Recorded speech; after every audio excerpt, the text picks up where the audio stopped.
Welcome to your digital public channel. আজকে আমাদের topics quantitative aptitude আর নতুন chapter percentage. Profit and loss আমরা সম্পূর্ণ করেছি। আজকে আমরা নতুন অধ্যায় শুরু করব, পার্সেন্টেজ বা শতাংশ। দেখো, তার আগে ছোট্ট করে একটু বলে দিই যে পার্সেন্টেজটা আসলে কি। পার্সেন্টেজ হলো কোনো সংখ্যার সঙ্গে এরকম একটা সিম্বল যোগ করা, এটাকে বলা হয় পার্সেন্টেজ। ঠিক আছে, এবার আমি যদি বলি 20%, 20% এই পার্সেন্ট যখন তোলা হয় তখন এটা ভাগ হয়ে নিচে 100 চলে আসে। এই পার্সেন্টেজ মানেই হলো 100। ঠিক আছে, যখন আমরা ফ্র্যাকশনে লিখব তখন 100কে নিচে লিখতে হয়। ঠিক আছে, আর যখন এটাকে ফের আমরা পার্সেন্টেজে প্রকাশ করব তখন ফের 100 এর সঙ্গে গুণ করে দিলে এই 100 100 কাট হয়ে যায়, তো 20 আবার ফের পার্সেন্টেজ হয়ে যায়। ঠিক আছে, যখন আমরা ফ্র্যাকশনে আনবো তখন 100 দিয়ে ভাগ করে সেটাকে ফ্র্যাকশনে আনবো, আর যখন পার্সেন্টেজে প্রকাশ করব তখন 100 দিয়ে গুণ করে ফের আমরা পার্সেন্টেজে প্রকাশ করতে পারি। ঠিক আছে, তো এটা বেসিক। এরপরে আমরা আরও অঙ্ক করতে করতে আরও পার্সেন্টেজ সম্পর্কে বিস্তারিত জানবো। ঠিক আছে, প্রথম কোশ্চেন দেখো, বলেছে একজন এজেন্ট 15,000 টাকা মূল্যের পণ্য বিক্রি করে 12 পণ্য 1/2% হারে প্রাপ্ত কমিশন হলো। দেখো, 15,000 টাকা মূল্যের একটি পণ্য বিক্রি করে একজন এজেন্ট, বিক্রি করে তার কমিশন হচ্ছে 12 পণ্য 1/2 টাকা, অর্থাৎ সে 100 টাকায় কমিশন পাচ্ছে এত টাকা। ঠিক আছে, তো 12 দুগুণে 24 আর 1 25/2। ঠিক আছে, 25/2 টাকা অর্থাৎ 12.5 টাকা কমিশন পায়। তো 15,000 টাকা বিক্রি করলে তার কমিশন কত হবে? তখন এটা কত হবে? 25/2, 25/2%। এই পার্সেন্টেজটা যখন তুলবো তখন কি হবে? 25/2 আর নিচে কি হবে? 100 গুণ হয়ে যাবে।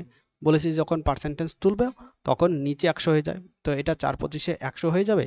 তো এটা ফ্র্যাকশনটা হচ্ছে কত? 4 দুগুণী 8, অর্থাৎ 1/8। এটা হচ্ছে ফ্র্যাকশনটা। অর্থাৎ কোনো জিনিসের দাম যদি 8 টাকা হয় তাহলে তার কমিশন হচ্ছে 1 টাকা। 8 টাকা যদি কোনো জিনিসের দাম হয় তাহলে ওই 8 টাকার জিনিসের মূল্যটা, 8 টাকার জিনিসের যে পণ্যটা সেটা বিক্রি করে সে 1 টাকা কমিশন পাচ্ছে। তাহলে 8 টাকায় যদি সে 1 টাকা কমিশন পায় তাহলে 1 টাকায় 1/8, আর এই 15,000 টাকায় কত হবে? এই 15,000 গুণ 15, 15,000কে আমি ভাগ করব 8 দিয়ে, তো এটা হবে 1875 টাকা। তো 1875 টাকা পাবে কমিশন। অপশান এ হবে এখানে সঠিক অ্যান্সার। পরের কোশ্চেন, একটি সংখ্যার 1-এর 8 হলো 41.5, সেই সংখ্যার 69% কত হবে? দেখো, আমি সংখ্যাটা জানি না কত, আমি ধরে নিই সংখ্যাটা কে। কে এর 1-এর 8, এই সংখ্যাটার 1-এর 8 হলো 41.5, এটা বলেছে। ঠিক আছে, তাহলে কে এর মানটা কত হবে? কে এর মান হবে 41.5 গুণ 8, এটা কে এর মান। তো এটা যদি সেই সংখ্যাটা হয় তার 69%, যখন তুলব নিচে 100 হয়ে যাবে। ঠিক আছে, এবার দেখো, এইবার এটাকে ক্যালকুলেশন করলে আমি অ্যান্সার পেয়ে যাব। এই কোশ্চেনটা খুব ইজি, কিন্তু এটাকে আমি নিয়েছি কেন? দেখো, এটাকে আমি ক্যালকুলেশন ছাড়াই এর অ্যান্সার আমি বের করব। ঠিক আছে, 10 সেকেন্ডে। এটাকে আমি করব ডিজিটাল সাম। ঠিক আছে, ডিজিটাল সামের সাহায্যে আমি মাত্র 10 সেকেন্ডে এর অ্যান্সার বের করে দেবো। এর জন্য এই কোশ্চেনটা নেওয়া হয়েছে। ইজি, আমি জানি কোশ্চেনটা ইজি, তো ক্যালকুলেশনটা শেখানোর জন্য আমি এই কোশ্চেনটা নিয়েছি। ঠিক আছে, দেখো, ডিজিটাল সাম করার জন্য এর কিছু নিয়ম আছে। যে 9 সংখ্যাগুলো থাকবে সেগুলো আমি কেটে দেব। ঠিক আছে, তো এখানে 9 একটা আছে, কেটে দিলাম। এইবার এখানে শুধু 6 পড়ে আছে, আর এখানে আছে 4 আর 1 5, 5 আর 10, 10 মানে এখানে 1 থাকবে, শূন্যটাকে নেব না। ঠিক আছে, 10 যদি থাকে তাহলে আমরা ওটাকে 1 কাউন্ট করব। কেন? কারণ যদি 2 ডিজিট থাকে তাহলে আমরা কি করব? এই 1 আর 0 যোগ করলে কত হবে? 1 হবে, এর জন্য আমরা 1 লিখলাম। ঠিক আছে, যদি 2 ডিজিট থাকে তাহলে আমরা পাশাপাশি যদি পাশাপাশি 2 ডিজিট থাকে তাহলে আমরা সেটা যোগ করব, যোগ করে তারপরে সিঙ্গেল ডিজিটে আনার চেষ্টা করব। ঠিক আছে, তো এখানে থাকলো 1, এখানে 8 আর এখানে 6, 8 এর সঙ্গে 1 গুণ করলে 8 হবে, আর 6 এর সঙ্গে 8 গুণ করলে 48 হবে। এখানে দেখো এবার 2 ডিজিট চলে আসছে, এই 2 ডিজিটটাকে আমাকে সিঙ্গেল ডিজিটে আনতে হবে। তো এই দুটো সংখ্যাকে এবার পাশাপাশি রয়েছে যোগ করে দেবো। 8 আর 4 কত? 12। ফের দেখো এটা 2 ডিজিট চলে আসছে, তো 2 ডিজিটটাকে আমাকে সিঙ্গেল ডিজিটে আনতে হবে। 2 আর 1 3, অর্থাৎ এই যে কে সংখ্যাটা এর ডিজিটাল সাম হবে 3। এইখানে প্রশ্নে দেখো অপশানে কোনটার এই সাম অর্থাৎ যোগফল 3 হচ্ছে। তো 9 এটা আছে, 9 কাটলাম, 2 আর 1 3, 3 4, 4 আর 2 6 হচ্ছে। তো এটার ডিজিটাল সাম 6 হচ্ছে। অপশান বি 2 আর 2 4, 4 আর হচ্ছে 5 9, তো এটা কেটে গেল। আর 6 আর 7 13, অর্থাৎ তোমার 3 আর 1 4 হবে, এর ডিজিটাল সাম 4। এই 9 কাটলাম, 2 আর 2 4, 4 আর 8, 8 4 12, 12 মানে 2 আর 1 3 হচ্ছে। তো এইটা হচ্ছে ডিজিটাল সাম 3। আর এটাও চেক করে দেখি। তো 2 আর 2 4, 4 আর 4 8, 8 আর 3 9 10 11, 11, 11 মানে 1 আর 1 2। তো দেখো এটার 6, এটা 4, এটা 3, এটা 2। তো ডিজিটাল সাম যেটার 3 সেটাই অ্যান্সার হবে, অপশান সি হবে এটার সঠিক অ্যান্সার। ঠিক আছে, এই ডিজিটাল সাম শেখানোর জন্যই আমি এই কোশ্চেনটাকে নিয়েছি, একটা ইজি কোশ্চেন। ঠিক আছে, পরের কোশ্চেন। 1 ঘন্টার 1 মিনিট 12 সেকেন্ড কত শতাংশ?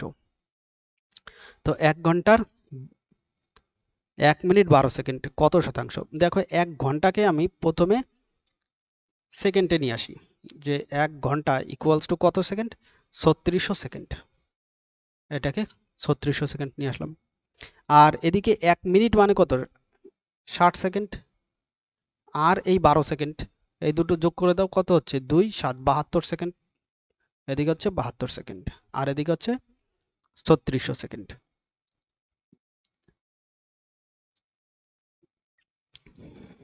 তো মোট যে সময় সেটা হচ্ছে 3400 সেকেন্ড। 3600 সেকেন্ডের 72 সেকেন্ড, এটাকে প্রকাশ করবো পার্সেন্টেজে প্রকাশ করার জন্য আমরা 100 দিয়ে গুণ করে দেবো। এই দুটো শূন্য, এই দুটো শূন্য কাট। এবার 36 দুগুণী 52, তো এটা হচ্ছে 2%। ঠিক আছে, তো এখানে সঠিক অ্যান্সার হবে অপশান এ, 2%। পরের কোশ্চেন। একটি খাত থেকে 5 কেজি ধাতু এ এবং 20 কেজি ধাতু বি মিশ্রিত হয়, সংকর ধাতুতে এ ধাতুর শতাংশ কত? দেখো একটা সংকর ধাতু আছে, যেখানে আছে ধাতু এ, আরেকটা আছে ধাতু বি, দুটো ধাতু আছে। তো এখানে এ ধাতুতে 5 কেজি আছে আর বি ধাতুতে আছে 20 কেজি। তো টোটাল কত কেজি? 25 কেজি। ঠিক আছে, সংকর ধাতুতে মোট ধাতু আছে 25 কেজি। আর এখানে বলছে এ ধাতুর শতাংশ কত? তো এ ধাতু আছে 5 কেজি, তো মোট 25 কেজির 5 কেজি গুণ 100, তো 4 25 100, 4 5 20। তো এ ধাতু আছে 20%, অপশান এ হবে এখানে সঠিক অ্যান্সার। ঠিক আছে, পরের কোশ্চেন। 450-এর মধ্যে 30% আপেল পচা, কয়টি আপেল ভালো অবস্থায় আছে? তো 30% পচা, তাহলে ভালো আছে কত? 70%। আর টোটাল আমি জানি এটা 100% আপেল আছে। ঠিক আছে, 100%-এর মধ্যে 30% পচা হলে 70% ভালো, 70% ভালো। তো এই 70%-এর হবে 450%, তুলি তাহলে এটা 100 হয়ে যাবে। ঠিক আছে, পার্সেন্ট তুলে দিলাম। এই 0 0 কাট, এই 0 0 কাট, 7-এর সঙ্গে 45 গুণ করব, 315। 315, তো ভালো আপেল আছে 315টি, এটাই হবে সঠিক অ্যান্সার। পরের কোশ্চেন। একটি কোম্পানি তার মালিককে অফিসের জন্য প্রতি মাসে 25,000 টাকা ভাড়া দেন, কিন্তু কোম্পানি বছরের শুরুতে বার্ষিক ভাড়া পরিশোধ করলে মালিক মোট বার্ষিক ভাড়ার 5% ছাড় দেয়। ছাড়ের পরে কোম্পানির মালিককে বার্ষিক কত টাকা দেয়? দেখো বলেছে প্রতি মাসে সে 25,000 টাকা দেয়, কিন্তু বছরের শুরুতে যদি সব টাকা একসাথে দিয়ে দেয় তাহলে 5% ডিসকাউন্ট দেয়। ঠিক আছে, তাহলে দেখো এখানে প্রতি মাসে দিচ্ছে 25,000 টাকা, তাহলে বছরে কত টাকা দেবে? এত টাকা। এই টাকাটা একসাথে দিয়ে দিলে তখন তার 5% ডিসকাউন্ট দেয়, অর্থাৎ সে দেবে কত? 95/100, এই টাকাটা দেবে। এখান থেকে দুটো শূন্য কাট, দুটো শূন্য কাট, আর এই 250, 12 এবং 95 এটা গুণ করলে 2,85,000, আর 3টে শূন্য, 2,85,000 এই টাকাটা ছাড়ের পরে দিতে হবে। তো অপশন বি এটা হবে সঠিক অ্যান্সার। ঠিক আছে, এটাকেও ডিজিটাল সামে করা যায়, চলো এটাকে ডিজিটাল সামে করি। তো এখানে নিচে আছে 100, 100 থাকা মানে এটা 1। ঠিক আছে, আর এখানে তোমার 5 আর 2 আছে 7, আর এখানে আছে তোমার 12, অর্থাৎ 2 আর 1 3, আর এখান থেকে 9 কাট, তো 5 আছে। 3 7 এটা 21, আর 21 অর্থাৎ এখানে 2 রেখে 3, 3 এর সঙ্গে 5 গুণ অর্থাৎ 15, তো 5 রেখে 6, অর্থাৎ এটার ডিজিটাল সাম হবে 6। তো যেটা ডিজিটাল সাম 6 হবে সেটাই অ্যান্সার হবে।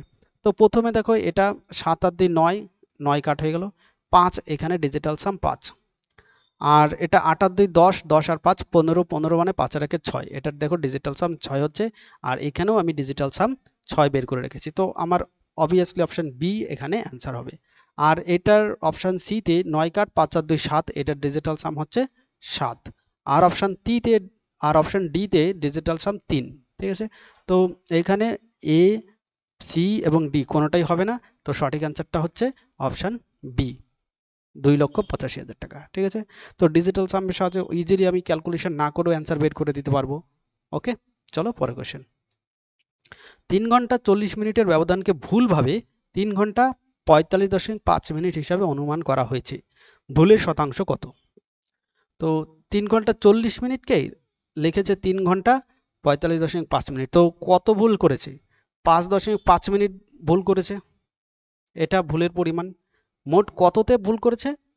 3 ঘন্টা 40 মিনিট। তো এই 3 ঘন্টাকে আমি 60 দিয়ে গুণ করে মিনিটে নিয়ে আসি, 3 6 18 অর্থাৎ 180, আর ওদিকে 40 মিনিট, এখানে টোটাল সময় হচ্ছে 220 মিনিট, 220 মিনিট, ঠিক আছে। 220 মিনিটের মধ্যে ভুল হচ্ছে কত? 5.5 মিনিট, আর পার্সেন্টেজে প্রকাশ করব গুণ 100, এর দশমিক তোলো আর একটা শূন্য, তো এই দুটো শূন্য এখান থেকে 100 কাট হয়ে যায়, আর এটা 11 দিয়ে কাটলে 5 11 55, 11 দুগুণি 22, তো 5/2 মানে এটা 2.5% ভুল হচ্ছে, তো অপশন এ হবে এখানে সঠিক অ্যান্সার। পরের কোশ্চেন। একজন খেলনা ব্যবসায়ী 25% ছাড় ঘোষণা করেন, যদি একজনের 40 টাকা ছাড়ের প্রয়োজন হয় তাহলে কত টাকা বল কিনতে হবে যদি প্রতিটির দাম 32 টাকা হয়? একজন ব্যক্তি 40 টাকা ছাড় পাচ্ছে আর প্রতিটা খেলনার দাম 32 টাকা, তাহলে 25% ছাড় দিচ্ছে, তাহলে কটি বল কিনতে হবে? দুইটা খেলনার দাম 32 টাকা খেলনার দাম, 32 টাকার উপর সে 25% ছাড় পাচ্ছে, ডিসকাউন্ট কত দিচ্ছে? 25/100, 4 25 100, 4 8 32, তো ডিসকাউন্ট দিচ্ছে কত? 8 টাকা, ঠিক আছে। প্রতিটা খেলনায় সে ডিসকাউন্ট পাচ্ছে 8 টাকা, তাহলে কতটা বল? তাহলে বলের সংখ্যা আমি বের করে নিতে পারবো। টোটাল সে ডিসকাউন্ট কত পেয়েছে? 40 টাকা, আর প্রতিটাতে সে পাচ্ছে ডিসকাউন্ট 8 টাকা, ভাগ করে দেবো 5 8 40, অর্থাৎ সে 5টি বল কিনেছিল তাই তার 40 টাকা ডিসকাউন্ট দিয়েছে, তো অপশন এ এখানে হবে সঠিক অ্যান্সার। পরের কোশ্চেন। কমলের 160টি টফি আছে, তিনি রবিকে 5% টফি, অনিতাকে 15% টফি, গগনকে 1/4 টফি দেন, বন্টনের পর কমলের কাছে কয়টি টফি অবশিষ্ট থাকে? তো এখানে দেখো মোট আছে 160টি টফি, ঠিক আছে। 160টির মধ্যে রবি আর অনিতা এই দুইজনকে দেয় 5% আর 15%, মোট কত পার্সেন্ট? 20%। 20% মানে এটাকে 20/100 আমি লিখতে পারি।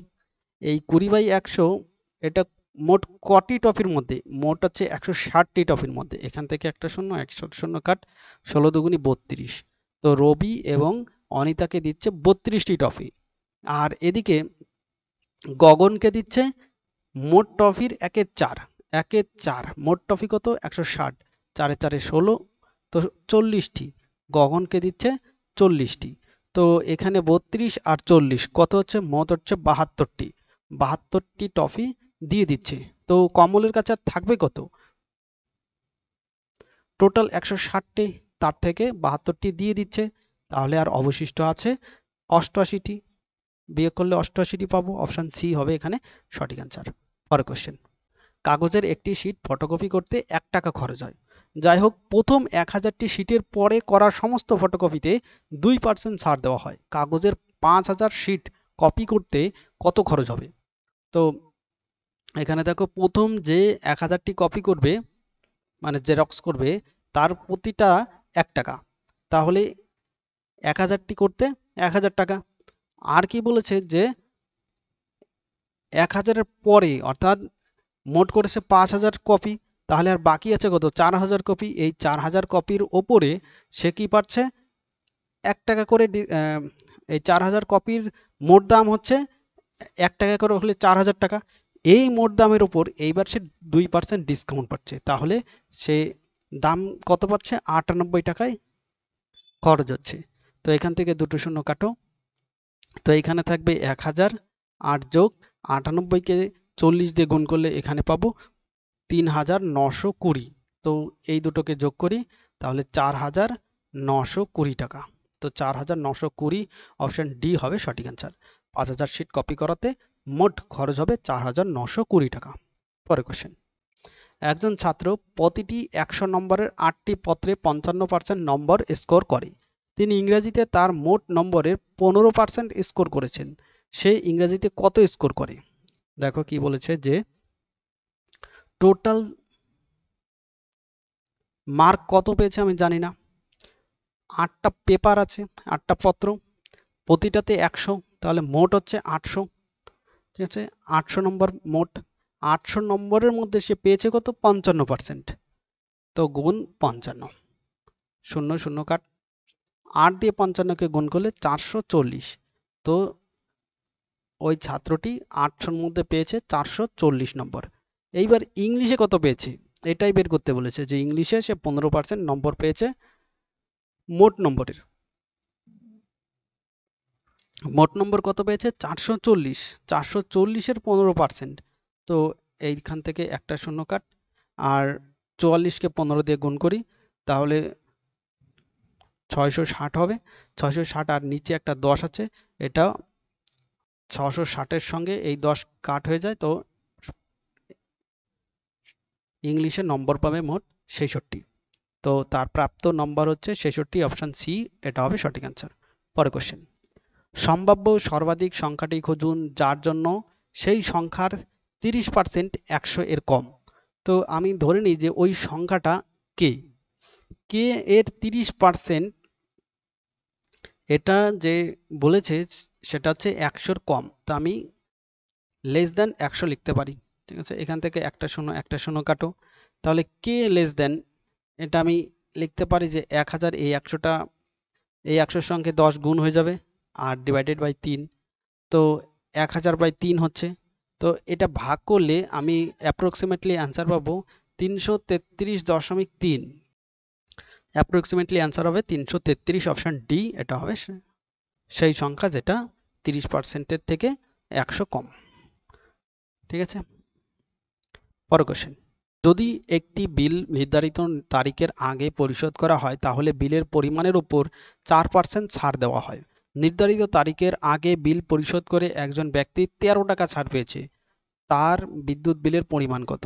দেখো ডিডাকশন অর্থাৎ ডিসকাউন্ট পার্সেন্টেজ কত বলেছে? 4%। 4% মানে 4/100।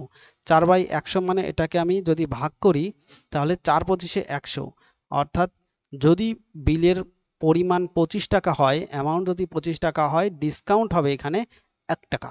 ঠিক আছে, 1 টাকা ছাড় পাওয়া যায়। তো এখানে 1 টাকা ছাড়ে মোট বিলের পরিমাণ কত? 25 টাকা। তো এখানে 13 টাকা ছাড় পেয়েছি, তো 13 টাকা গুণ 13, এইখানে আমি এই 13-র সঙ্গে সিম্পলি 25 গুণ করে দেবো, তাহলে এটা হয়ে যাবে 325 টাকা। ঠিক আছে, 325 টাকা তার বিলের পরিমাণ ছিল, অপশান সি হবে সঠিক অ্যান্সার। পরের কোশ্চেন, একটি পরীক্ষায় এক্স 58% নম্বর পেয়েছে এবং ওয়াই এক্সের থেকে 105 নম্বর কম পেয়েছে। যদি সর্বোচ্চ নম্বর 700 হয় তাহলে ওয়াই কত শতাংশ নম্বর সুরক্ষিত করেছে? তো দেখো মোট নাম্বার হচ্ছে 700, সর্বোচ্চ নম্বর 700। 700-র মধ্যে এক্স পেয়েছে 58%, তো 58/100 এটা আমি লিখতে পারি। আর কি বলেছে যে এখানে ওয়াই নাম্বার পেয়েছে এক্সের থেকে 105 নম্বর কম। তো আর ওয়াইয়ের আমি ধরে নিই যে ওয়াই পেয়েছে, ঠিক আছে, ওয়াই পেয়েছে কে পার্সেন্ট নাম্বার। তো কে বাই 100 গুণ এই 700 ইকুয়ালস টু, এটা হবে এই যে 105। তো এখান থেকে এই দুটো শূন্য কাট, এই দুটো শূন্য কাট, এই দুটো শূন্য আর এই দুটো শূন্য কাট, 7-এর সঙ্গে 58 গুণ করলে এটা হবে 406 বিয়োগ 7K ইকুয়ালস টু, এটা হবে 105। ঠিক আছে, এই 7K কে এই পাশে নিয়ে আসি, 105-কে এই পাশে নিয়ে আসি, তাহলে 407-এর থেকে এটা বিয়োগ হয়ে যাবে 301। তো 7K ইকুয়ালস টু এটা হয়ে যাবে 301। 7 দিয়ে এটাকে কাটলে কে এর মান আমি পাবো 43%। ঠিক আছে, তো অপশন বি এটা হবে সঠিক অ্যান্সার। পরের কোশ্চেন, মিসেস পূজা তার মাসিক বেতনের 13%, যেটি 8,554 টাকা মেডিক্লেম পলিসিতে বিনিয়োগ করেন। পরে তিনি তার মাসিক বেতনের 23% শিশু শিক্ষা নীতিতে বিনিয়োগ করেন। এছাড়াও তিনি তার মাসিক বেতনের আরও 8% মিউচুয়াল ফান্ডে বিনিয়োগ করেন। শ্রীমতী পূজার বিনিয়োগকৃত মোট বার্ষিক পরিমাণ কত? আমি ধরে নিই যে তার মান্থলি ইনকাম কে টাকা। ঠিক আছে, কে টাকার ওপরে সে কি করছে? 13% বিনিয়োগ করছে। তো 13% বিনিয়োগ করছে মেডিক্লেম পলিসিতে। তো এটা ইকুয়ালস টু আমি লিখতে পারি 8,554 টাকা। ঠিক আছে, এইবার আমি এই 13কে 8,554কে ভাগ করব, তাহলে এটা আমি পাবো 658। ঠিক আছে, এইবার এই 100কে কোনাকুনি গুণ করে দেব, তাহলে কি এর মান পাবো? তাহলে আমি পাবো যে 65,800 টাকা। ঠিক আছে, তাহলে তার মান্থলি ইনকাম 65,800 টাকা। সে টোটাল ইনভেস্ট করো কত? এদিকে 13% তোমার মেডিক্লেম পলিসিতে, 23% শিশু শিক্ষা নীতিতে এবং 8% মিউচুয়াল ফান্ডে। তাহলে টোটাল ইনভেস্ট তার কত হচ্ছে? টোটাল ইনভেস্ট দেখো 13% প্লাস 23% প্লাস 8%, তো মোট এটা যোগ করলে হবে 44%। ঠিক আছে, তার মান্থলি মোট ইনকামের 44% ইনভেস্ট করে দিচ্ছে। তাহলে আমি এর সঙ্গে গুণ করব 44%, তুলব 100, এই দুটো শূন্য এখান থেকে কাটলো, তো 658কে আমি 44 দিয়ে গুণ করলে এটা পাবো 28,952 টাকা। পূজা 28,952 টাকা বিনিয়োগ করছে, অপশন ই হবে এটা সঠিক অ্যান্সার। পরের কোশ্চেন, ডেভিড এবং তার স্ত্রী প্রত্যেকে 8% বার্ষিক বৃদ্ধি পায়। বৃদ্ধি বলতে এখানে অ্যানুয়াল ইনক্রিমেন্টের কথা বলছে। যদি ডেভিড 800 টাকা পায় এবং স্ত্রী 840 টাকা পায় এবং তার স্ত্রী 840 টাকা বৃদ্ধি পায়, তাহলে তাদের বৃদ্ধির পরে তাদের বার্ষিক আয়ের পার্থক্য কি হবে? তো এখানে আমি ধরে নিই যে ডেভিডের যে অ্যানুয়াল ইনকাম সেটা এ টাকা, ডেভিডের অ্যানুয়াল ইনকাম এ টাকা, আর তার স্ত্রীর অর্থাৎ ওয়াইফের অ্যানুয়াল ইনকাম আমি ধরে নিই বি টাকা। ঠিক আছে, এইবার এই এ টাকার 8% বৃদ্ধি পেয়েছে, বৃদ্ধি পাওয়ার পরে তার বৃদ্ধির পরিমাণ কত হচ্ছে? 800 টাকা। আর এদিকে তার ওয়াইফের বি টাকার 8% বৃদ্ধি পাওয়ার পরে সেটা হচ্ছে 840 টাকা। ঠিক আছে, এই 8%-এর মানই 840, এখানে এর 8% মানেই 800 টাকা। ঠিক আছে, তো এই 800কে আমি এটা গুণ করলে 100 হয়ে যাবে, 800কে 8 দিয়ে ভাগ করলে 100 হয়ে যাবে, তো এর মান হয়ে যাবে এখানে একের পরে 4টে শূন্য অর্থাৎ 10,000 টাকা। আর বি এর মান হবে এখানে 8 দিয়ে এটা কাটলে 8 0 105, তো বি এর মান হবে 10500, 10,500 টাকা। তো ডেবিট পাচ্ছে মোট 10,000 টাকা, আর এদিকে আরও বৃদ্ধি পাচ্ছে 800 টাকা। তো তার মোট মূল্য হচ্ছে, অর্থাৎ তার মোট টাকা হচ্ছে 10,800 টাকা। আর এদিকে তার স্ত্রীর 10,500 টাকা হচ্ছে, তারপরে বৃদ্ধি পেয়ে 840 টাকা হলো, তাহলে মোট কত হলো? টোটাল 11,340 টাকা হচ্ছে। এইবার এই দুজনের পার্থক্য আমাকে বের করতে বলেছে, তো ডিফারেন্স হবে, বিয়োগ করে দেবো 11,340 থেকে 10,800, তো 540 টাকা হয়ে যাবে সঠিক অ্যান্সার। 540, অপশান ডি এটা হবে সঠিক অ্যান্সার। পরের কোশ্চেন, যদি একটি সংখ্যার গড় তার ও সংখ্যাটির 75% এবং 25% হয় 240, তাহলে সংখ্যাটি কত? দেখো, ধরি আমি সংখ্যাটি যে কে, ঠিক আছে, সংখ্যাটি কে ধরি, সংখ্যাটা যদি কে হয় তাহলে কে এর প্রথমে কি বলেছে? 75%, তো 75% তুলব, 100 হয়ে যাবে। আর আরেকটা কি বলেছে? 25%, তো প্লাস কে এর 25%। আরেকটা সংখ্যা এখানে দেখো, এখানে আরেকটা কথা বলেছে তার, ঠিক আছে, ওই সংখ্যাটির 75% এবং এর 25%, তাহলে এখানে এ আরও একটা আমি এক্সট্রা যোগ করে দেবো কে। তো এখানে এই একটা দুটো এই তিনটে, মোট তিনটে হলো, ডিভাইডেড বাই 3 ইকুয়ালস টু এটা হয়ে যাবে যে গড় কত বলেছে 240, এই 240 হয়ে যাবে। ঠিক আছে, আলটিমেটলি ইকুয়েশনটা এরকম হবে। তো 25 দিয়ে কাটলে এটা 3 হবে আর এটা 4 হবে, 25 দিয়ে কাটলে এটা 4 হবে আর এই 3কে আমি এই পাশে নিয়ে আসি, অর্থাৎ এখানে হবে 3k ডিভাইডেড বাই 4 প্লাস এটা হয়ে যাবে k by 4 plus k equals to 240 গুণ 3। তো এখানে এলসিএম 4 থাকবে, অর্থাৎ এখানে 3k এটা k আর এটা 4k হয়ে যাবে। তো 4 আর 3 7 রেখে 8k আর ডিভাইডেড বাই 4 থাকবে। তো 240 গুণ 3 গুণ এই 4টাও এই পাশে গুণ হয়ে যাবে। ঠিক আছে, এবার এখানে 8 দিয়ে এটা কাটলে 3 8 24, অর্থাৎ এখানে থাকলো 30, 3 3কে 9 থাকলো 90 আর 4 4 নং 36, অর্থাৎ কে এর মান হবে 360। ঠিক আছে, কে এর মান ওই সংখ্যাটি 360, অপশান সি হবে সঠিক অ্যান্সার। পরের কোশ্চেন, আধুনিকীকৃত বিলিং অপারেশনের জন্য একটি কোম্পানি মোট 60টি কম্পিউটার এবং 20টি প্রিন্টার কিনেছে। যদি প্রতিটি কম্পিউটারের মূল্য ওই প্রিন্টারের মূল্যের 3 গুণ হয় তাহলে ক্রয়ের মোট মূল্যের কত শতাংশ প্রিন্টারের মোট মূল্য ছিল? তো এখানে আমি ধরে নিই কম্পিউটার ফর সি আর প্রিন্টার ফর পি। ঠিক আছে, মোট কিনেছে 60টি কম্পিউটার আর এখানে প্রিন্টার কিনেছে মোট 20টি প্রিন্টার। ঠিক আছে, এইবার বলেছে যে প্রতিটি কম্পিউটারের মূল্য প্রতিটি প্রিন্টারের 3 গুণ। তো আমি ধরে নিই যে প্রিন্টারের যে সিপি সেটা কে টাকা ধরে নিই, তাহলে কম্পিউটারের মূল্য কি হয়ে যাবে 3k টাকা হয়ে যাবে। ঠিক আছে, এইবার এখানে মোট যে দাম কত হচ্ছে, একটির দাম তো 3k টাকা, তাহলে 60টির দাম এখানে এত পেলাম। আর এখানে একটি প্রিন্টারের দাম কে টাকা, তাহলে 20টি প্রিন্টার এই টাকা পেলাম।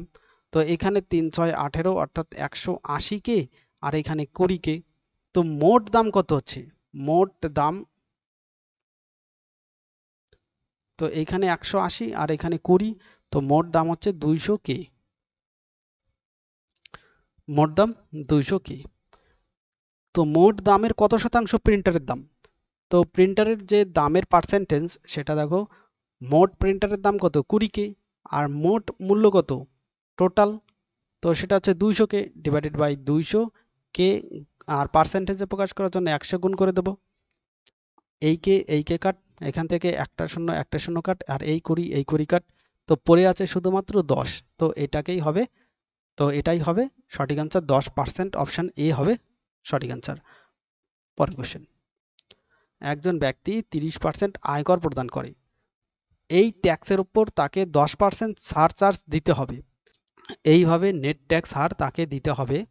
আমি ধরে নিই যে ওই ব্যক্তির ইনকাম 100 টাকা। ঠিক আছে, ওই ব্যক্তির ইনকাম 100 টাকা। তো 100 টাকা যদি ইনকাম করে তাহলে ট্যাক্স কত দিতে হয়, 30% ট্যাক্স দিতে হয়, অর্থাৎ 30 টাকার ট্যাক্স দিতে হবে।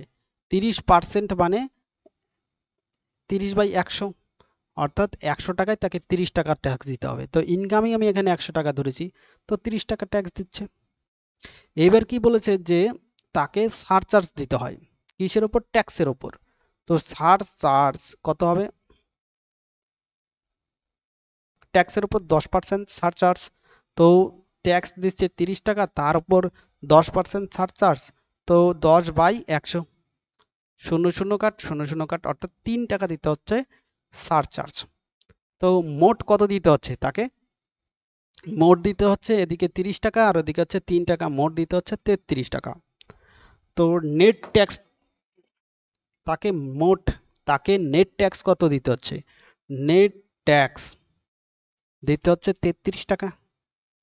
কততে 33 টাকা দিতে হচ্ছে, 100 টাকায় 33 টাকা দিতে হচ্ছে। আর গুণ 100 পার্সেন্টেজে প্রকাশ করার জন্য 100 গুণ করতে হয়, তো 100 100 কাট হয়ে যায়। তো এখানে নেট যে ট্যাক্স হার হবে সেটা কত পড়ে আছে 33, তো 33% হবে সঠিক অ্যান্সার। তো অপশন বি হবে এখানে সঠিক অ্যান্সার। পরের কোশ্চেন, আনন্দকে 45 ডিগ্রি কোণ আঁকতে বলা হয়েছিল, তিনি 45 ডিগ্রি 27 মিনিট কোণ আঁকে, তার অঙ্কনে শতকরা ত্রুটি কত। দেখো, আঁকতে বলা হয় 45 ডিগ্রি, আঁকে 45 ডিগ্রি 27 মিনিট, তো এরর কত, ভুল কত, এখানে এরর হচ্ছে 27 মিনিট। 27 মিনিট ভুল। এই যে 45 ডিগ্রি, এই ডিগ্রিটাকে আমার মিনিটে কনভার্ট করতে হবে। তো 45 ডিগ্রিকে আমি মিনিটে কনভার্ট করার জন্য 60 দিয়ে গুণ করে দেবো। 45 দিয়ে 60কে গুণ করলে এটা হবে 2700 মিনিট। ঠিক আছে, মোট হচ্ছে 2700 মিনিট। তাকে আঁকতে বলা হয়েছিল 2700 মিনিট, কিন্তু সে একটু বেশি কোণ এঁকে ফেলে, যেটা 27 মিনিট বেশি কোণ এঁকে ফেলে। তাহলে এরর পার্সেন্টেজ কত হচ্ছে? টোটাল 2700 মিনিট, 2700 মিনিটের মধ্যে 27 মিনিট বেশি এঁকে ফেলে, অর্থাৎ এটাই ভুল হচ্ছে। আর পার্সেন্টেজ প্রকাশ করার জন্য গুণ 100, এই 100 আর এই দুটো শূন্য কাট, এই 27 কাট। তো এখানে শুধু পড়ে আছে কত? 1। তো ভুল পার্সেন্টেজ হচ্ছে 1%, অপশান বি হবে সঠিক অ্যান্সার। তো এটাই ছিল সম্পূর্ণ ভিডিওটি। Thank you.